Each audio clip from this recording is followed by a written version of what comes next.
Welcome to Concept with Justin.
Furniture must be both small and comfortable.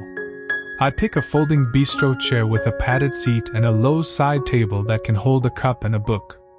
A narrow bench doubles as storage. Under it I keep potting supplies and a small foldable stool when extra seating is needed. Everything must tuck away or stack, because a small space is only useful when movement isn't blocked. I test the layout. Can I open the door fully? Is there a clear path to the railing? Will a gardener reaching into the trough have room to kneel or stand? These simple practical checks save frustration later. I tell myself to buy one piece of furniture I love and make the rest functional. The lovely piece becomes a focal point and keeps the area from feeling like a borrowed storage shed.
Next, I think about sight lines from indoors. A lush balcony should look inviting whether I'm inside or outside. I place a row of trailing plants at window height so I can see green when I wash dishes. I hang a few small pots on the balcony railing at staggered heights so their shapes read from the street as well. From the kitchen, I want to see a composed view, not a jumble, so I group plants in threes.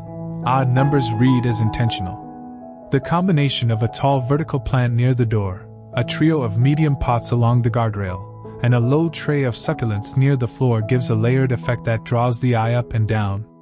It's like arranging books on a shelf, but the books grow.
Lighting makes the space usable and magical after dusk. I string small warm bulbs overhead in a gentle arc so the light washes down without blinding. Solar stake lights in the trough add soft glows at plant level, and a small clip-on LED gives enough task light for late-night pruning. Candles in hurricane jars on the table add immediate atmosphere and can be replaced with battery candles when winds pick up. The key to lighting is layers, task, ambient, accent. So the balcony can be bright for a small project or dim for a relaxed evening. I picture myself reading under the string lights with a blanket over my knees and the city humming in the background, and I know the investment in lighting is worth it.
plant choice must match each microclimate. The corner near the door is shaded by the apartment overhang in the morning but catches afternoon sun, so I pick a plant that likes part shade and some sun, an upright small-leaved camellia in a deep pot, paired with shade-loving ferns at its base. The railing trough faces south and bakes in the afternoon, so herbs like thyme, rosemary, and oregano go there along with marigolds for color and pest control. The far-end planter gets a small dwarf fig because I want the joy of fruit in a small package. It's a bit of a splurge, but it rewards with leaves that turn late summer light into a warm green glow. I mix in succulents and small grasses to give structural contrast and movement. Choosing plants that suit the light saves water and heartache. It also makes the space look intentional.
Texture is as important as color. On a small balcony, I want a tactile richness so the space feels layered and interesting. I combine broadleaf hostas in shade spots with fine-textured sedges where sun hits. A spiky yucca in a sculptural pot becomes a punctuation mark. A soft lamb's ear pot invites touch near the chair. Succulent clusters offer waxy, shiny surfaces that contrast with the matte roughness of terracotta. I repeat a couple of textures, 2 or 3 pots with the same matte glaze, a line of jute-wrapped planters, to create cohesion. Texture gives the eye places to rest, and on a compact balcony it prevents things from feeling flat.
Watering must be efficient.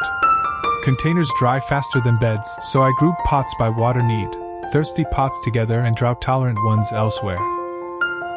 A small drip line on a timer feeds the trough and the urn because they're large and thirsty. For the rest, I keep a watering can with a long spout near the bench. It lets me water at the base of plants without splashing leaves. I top-dress pots with mulch or coarse pine bark to reduce evaporation and keep soil temperatures steadier. Self-watering pots are a nice investment if you travel, and a few of my favorite pots are converted with an internal reservoir that cuts down daily fuss. Smart watering saves both time and plant loss.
Containers themselves dictate plant health. I gravitate to pots with good drainage and reasonable depth because most potted plants need air around their roots. For shallow-rooted herbs, a trough is perfect. For a small tree like the dwarf fig, an extra deep glazed container gives roots room. When I reuse a plastic nursery pot inside a decorative shell, I make sure it sits on a gravel bed so water doesn't pool. Clay pots breathe but dry faster. Glazed pots hold moisture but can overheat in strong sun. I mix materials for variety and balance. Terracotta for warmth, ceramic for color, metal for a modern edge, while keeping an eye on how each material behaves in sun and cold.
Vertical solutions multiply the usable area.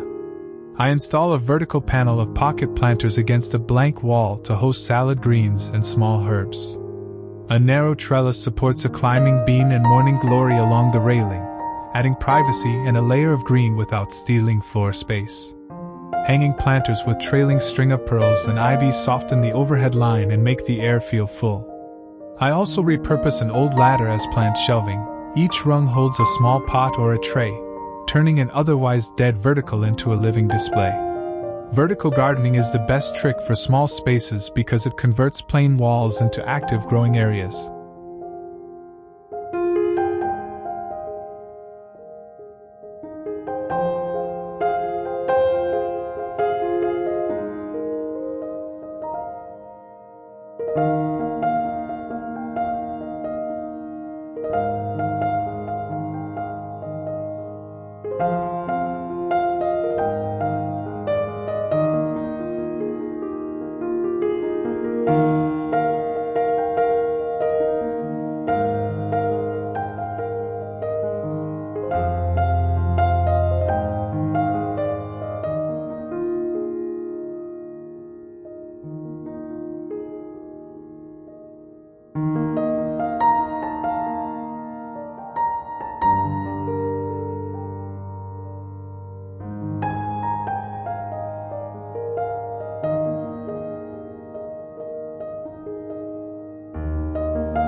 Seating arrangement matters.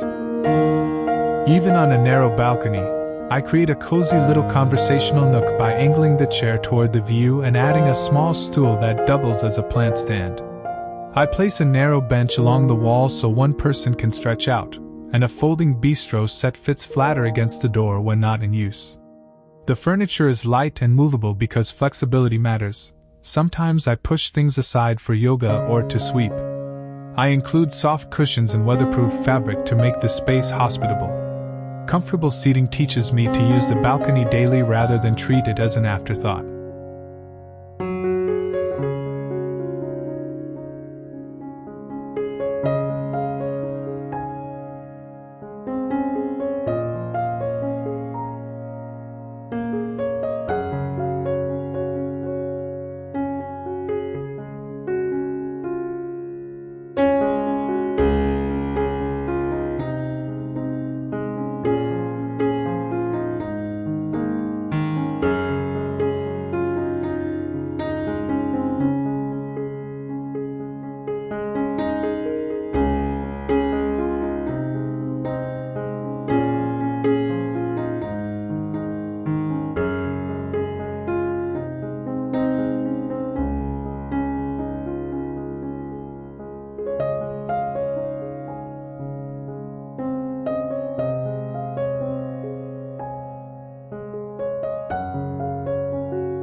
Seasonal planning keeps the container oasis alive year-round. I design with the seasons in mind: bulbs and shallow pots for spring cheer, summer annuals that bring color and pollinators, autumn grasses and berry-producing shrubs for fall interest, and winter evergreens to hold form. I keep a few movable pots that can be brought indoors on cold nights, dwarf citrus or tender succulents, so I don't lose plants to one unexpected freeze.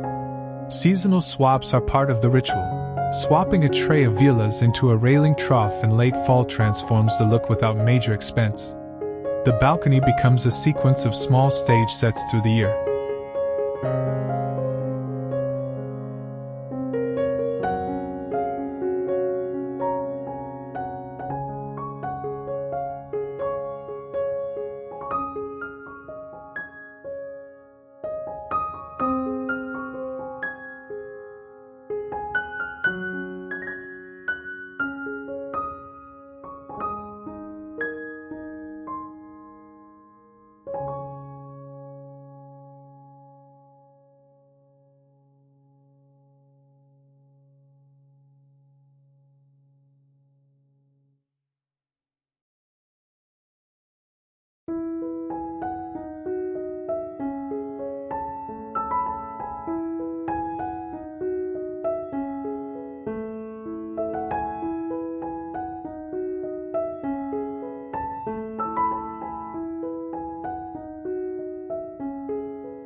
Composting in small spaces is doable. I use a compact bokashi bin or a small countertop composter for kitchen scraps and then mix the processed material into potting soil or top dress containers.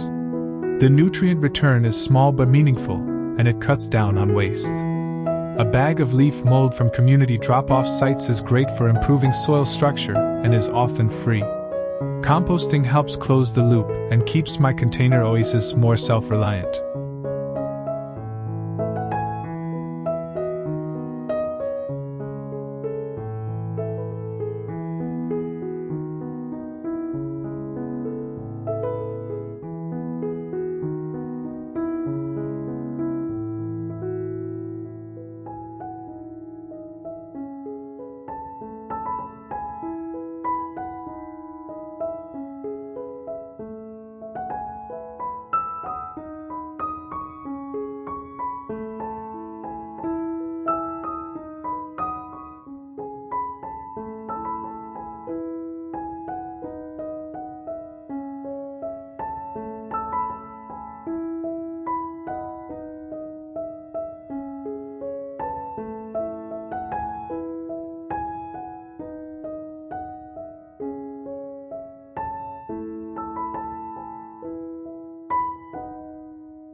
Edibles and ornamentals coexist easily. I tuck dwarf tomatoes and peppers into sunny pots, place a raspberry caned in a deep container at the balcony corner, and keep herbs like basil, parsley, and chives near the kitchen door for convenience. Flowers are integrated for pollinators. A pot of cosmos or zinnias draws bees, and the scent of lavender near seating adds to the pleasure. Edibles give the space extra purpose. Snipping a sprig of thyme for dinner becomes a small ritual that ties the balcony to daily life.